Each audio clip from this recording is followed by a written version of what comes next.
What are some NSFW history facts that don't get taught in school?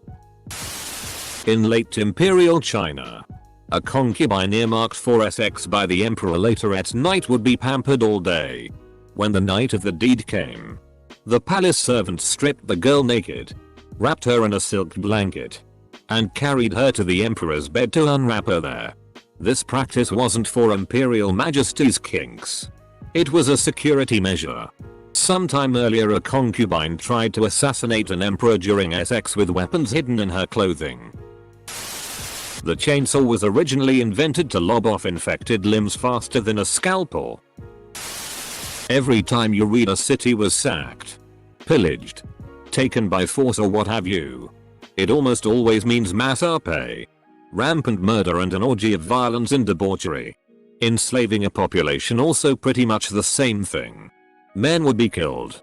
Women and children would be abused, tied up and sold off to be abused even further until they were discarded. Human history is swollen with the sufferings of the common people subject to thievery, banditry, wanton murder and abuse at the point of the sword. We're a pretty disgusting species. Queen Victoria instituted a system of certifying prostitutes as syphilis-free. They were called the Queen's Ladies of the Night. Many prostitutes hung the certificate above their beds as a point of pride. The Egyptians used mice to help stop toothaches. The Romans used to use a sponge on a stick to clean their asses. The world's youngest mother was 5 years old. She went through puberty at a way early age and had a highly questionable father. In Aztec culture, avocados were considered sexually powerful and were restricted from virgins. Empress Wu Zetian made eating her out a prerequisite for an appointment. If you ever visit Prague, definitely go to the SX Machines Museum. I felt so naive of how unaware I was about how horny we as a species have been.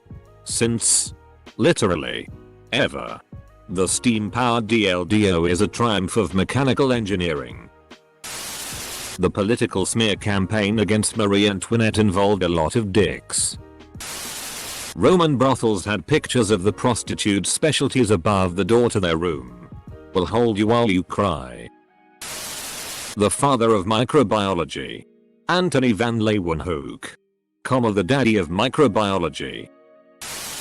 The inventor of the bra had a pet whippet named Clitoris. Alexander the Great had 361 concubines, official prostitutes.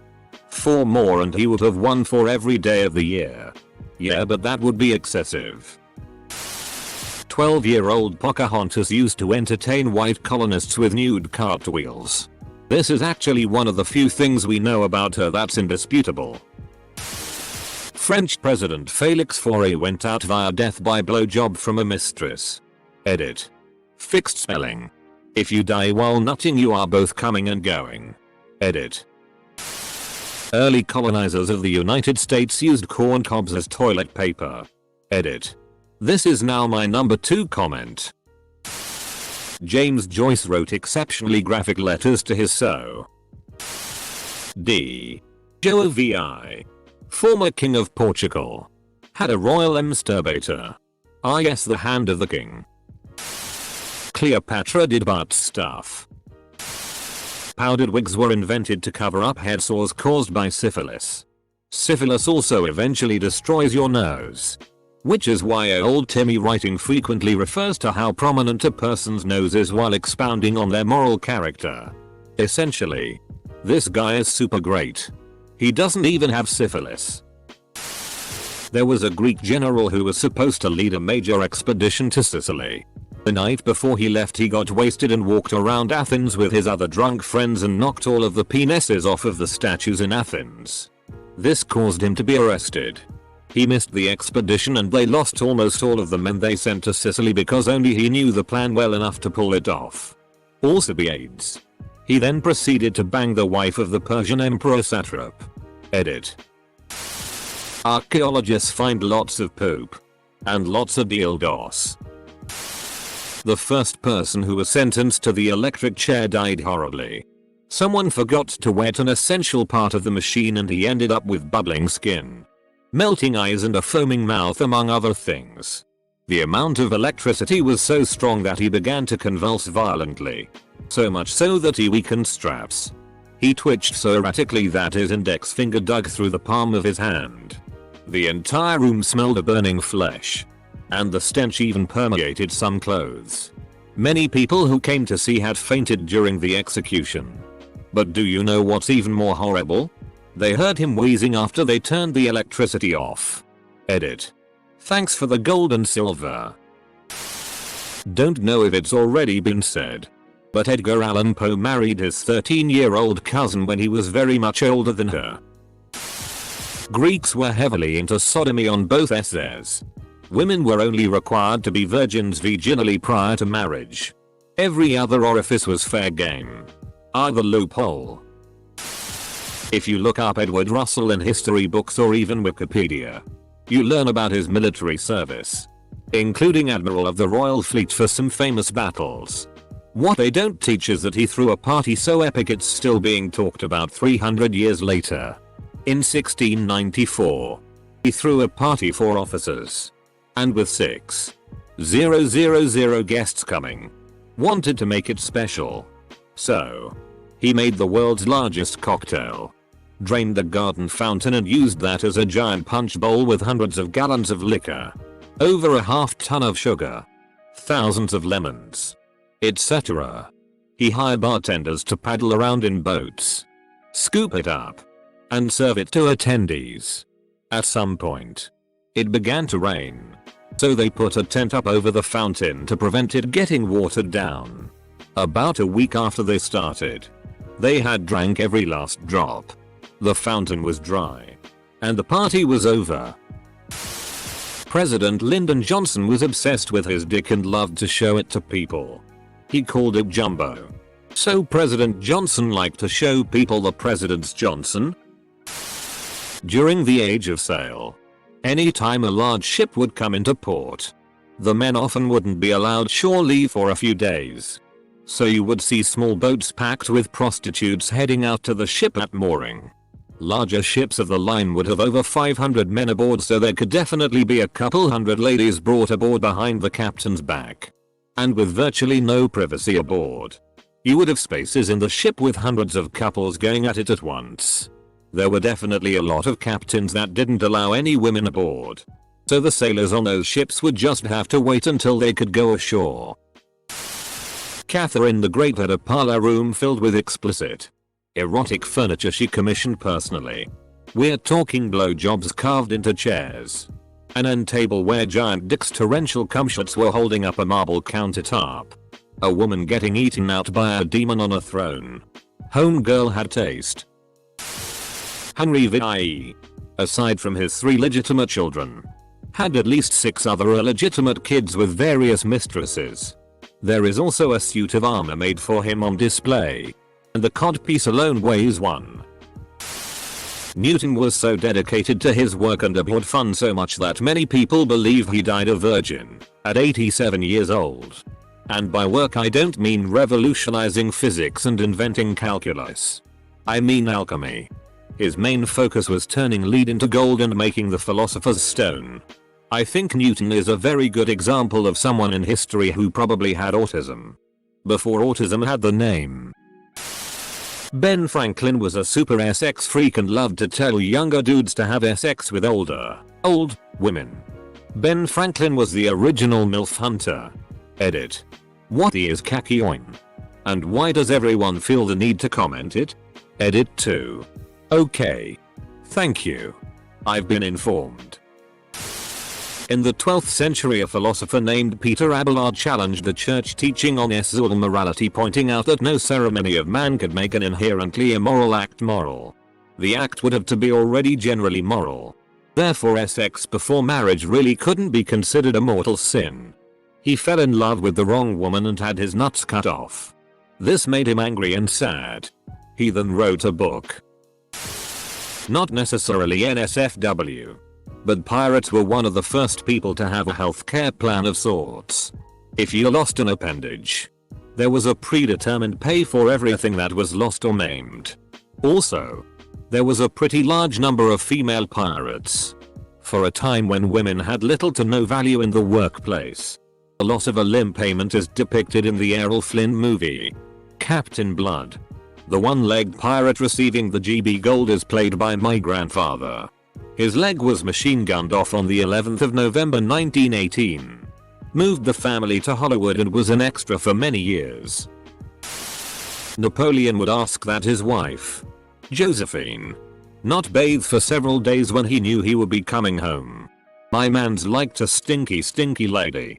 On a lighter note, after she died, he kept a clipping from her flower garden in a locket on his person until the day he died. The point here is you go to both extremes if you really love someone.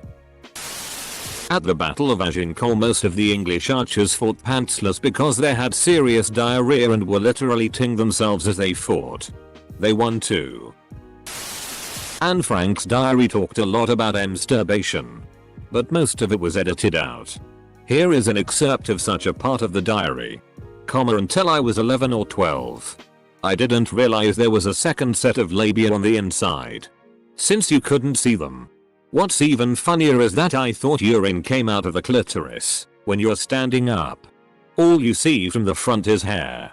Between your legs there are two soft, cushiony things, also covered with hair, which press together when you're standing, so you can't see what's inside. They separate when you sit down and they're very red and quite fleshy on the inside. In the upper part, between the outer labia, there's a fold of skin that, on second thought, looks like a kind of blister. That's the clitoris. And about her lesbian crush on one of her friends. 1. The creator of the vibrator was George Taylor. It was originally made as a steam-powered device that was used to cure a disease called hysteria by massaging the pelvic region. 2. Empress Wu Zetian of China asserted her dominance over male officials by making them kneel before her and pleasure her orally. 3. For a long time, royal European women gave birth in front of spectators, who would pour into the bedchambers to watch the babies arrive. 4. Plymouth colony of British North America, New England, convicted and hung a young man committing bestiality. It was one of the first hangings in the New World.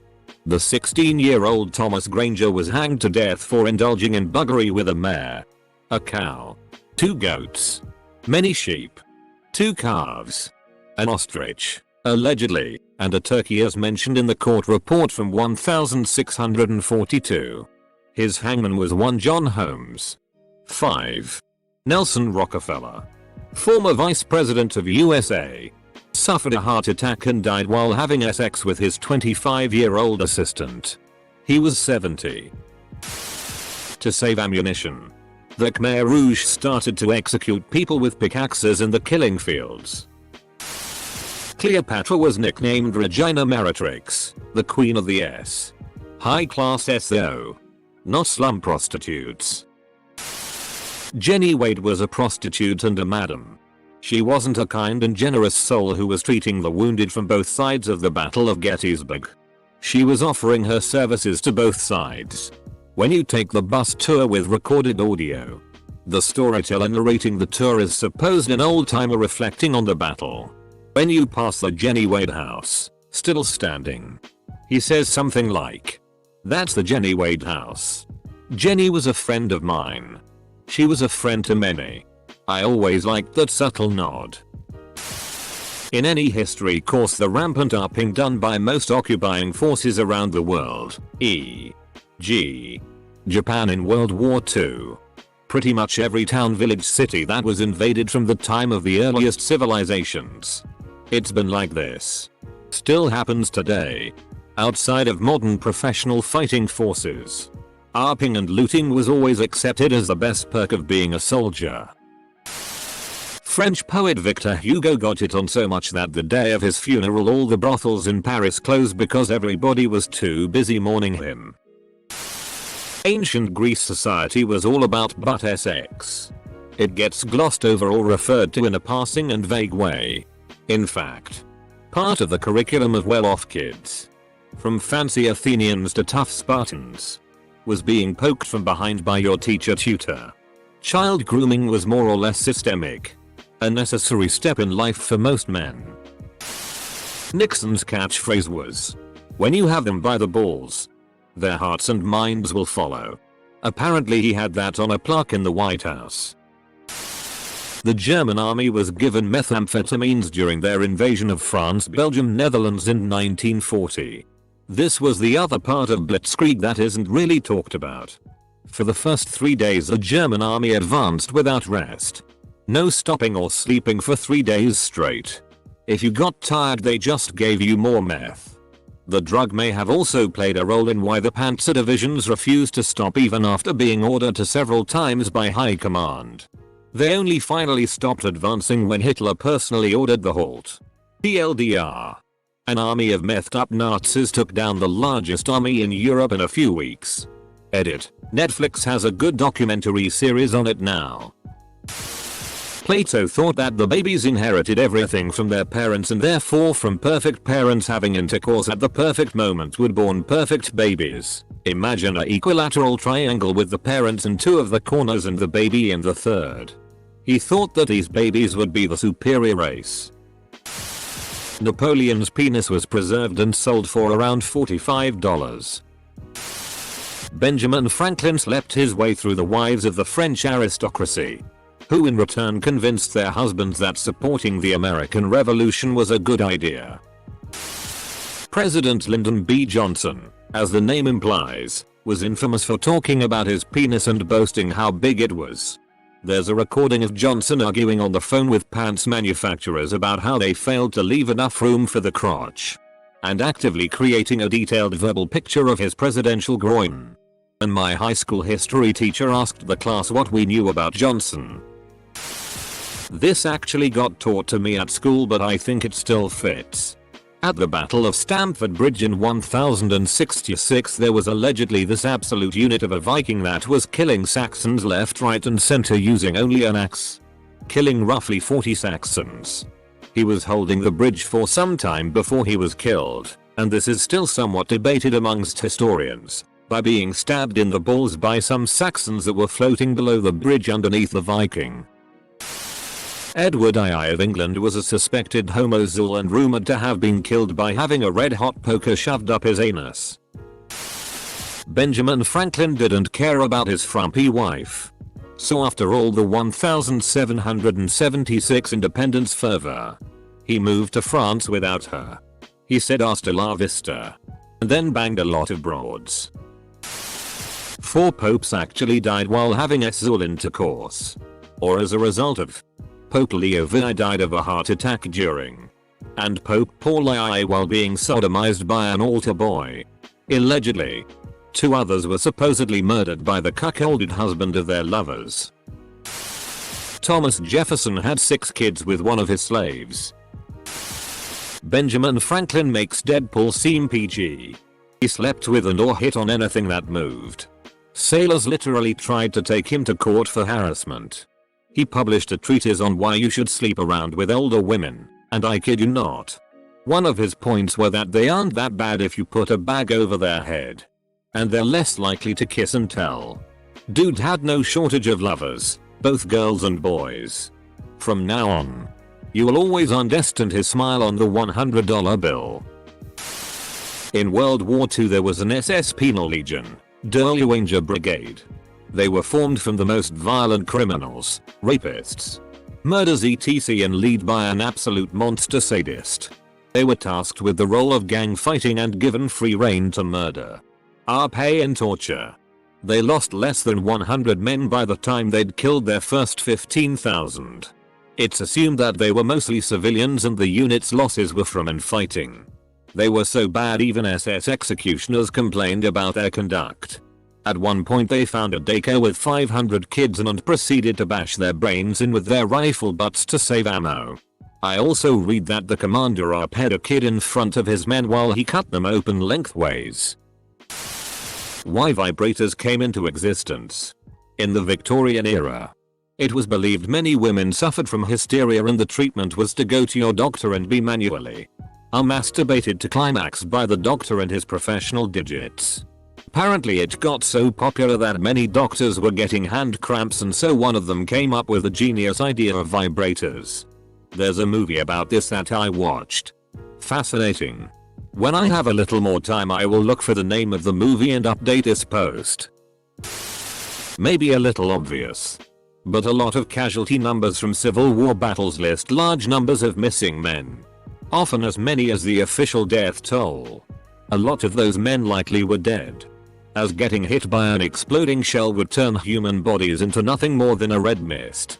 However, a late 19th century society wasn't quite ready to face up to that fact. And since nothing identifiable was ever found, they're forever just missing. In the US, a lot of slaves were arped. A lot. Arpe was super common. Unfortunately. In what school was this not taught? Queen Elizabeth I reportedly attempted to flirt with and seduce the Spanish ambassador by bending down so he could have a view of her cleavage. She was in her 60s at this point. The ancient Egyptians used bees in boxes as vibrators. I also remember hearing a discussion about all the kinky things the ancient Egyptians did with goats. Apparently goats were a fertility symbol or something back then. The ancient Roman Empire. Like many people know, the people loved theater, but they never enjoyed fake shows. So, like many people know, the fighting in a show was between slaves and everyone dying in the story dies in real life, just on stage. But like many people don't realize, also the SX scenes in theater were real. Actor was a job for the lowest rank. Like a slave. Murder on stage, while it did occur, was relatively rare. Too expensive most of the time. Just like gladiators rarely being killed.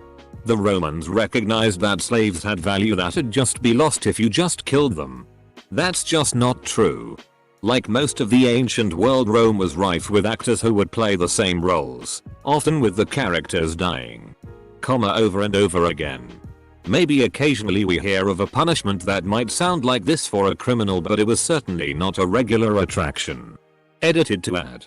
Very few non-mime shows had female actors, and a folk etymology of obscene is on scene, literally off stage. That stuff just did not feature in theater. There was a Roman emperor, Elagabalus, who, at the age of 14, dressed as a woman at night and frequented brothels to sell his body to men. He didn't need the money or wasn't forced to do it. It was just his thing. He's now considered by many historians as being one of the first transgender rulers. When it comes to Roman emperors, take whatever you hear with a grain of salt, since a lot of slander would be made against them after their death. Especially if they were deposed. When you hear about people being tarred and feathered in the American Revolution, they didn't survive. But Americans had that tar boiling. And we let them in feet first. Then dipped their corpse in feathers. We've always been big on deep frying. That's not true. The tar in question was often pine tar. Not the kind of black tar we use to pave roads. You can see pictures of people who have been tarred in feathers. It was uncomfortable and humiliating. But not fatal. The Arpe. In the Roman Republic there was a rampant problem of phallic graffiti across Rome. Vagina is Latin for a sheath for a sword. Now here's a genuinely little known fact, mainly because the English translation is a literal translation and the actual meaning gets lost. Kamate is one of the most, if not the most famous Moray haka, native New Zealand war dance. It's about a warrior who is running away from an opposing tribe. He dives under a beating heart to hide, and when he looks up he is faced to a face with a woman's hairy vagina. That's right. That intimidating war dance the All Blacks did before a rugby matches. In part. About a hairy vagina. While Emperor Claudius was away on business, his wife Messalina had a competition with Sylla, the president of a guild of prostitutes, to see who could sleep with the most men in one night. Vlad the Impaler didn't just shove a spike through you. It would go in your ass. It would be shoved up there just enough so that you stand on your toes. And as you slowly got tired you would impale yourself. there would already be a good 6 more inches up there. So you couldn't escape. Edit. I'm a dumb. Glad the Impaler. Stonehenge was a SX thing.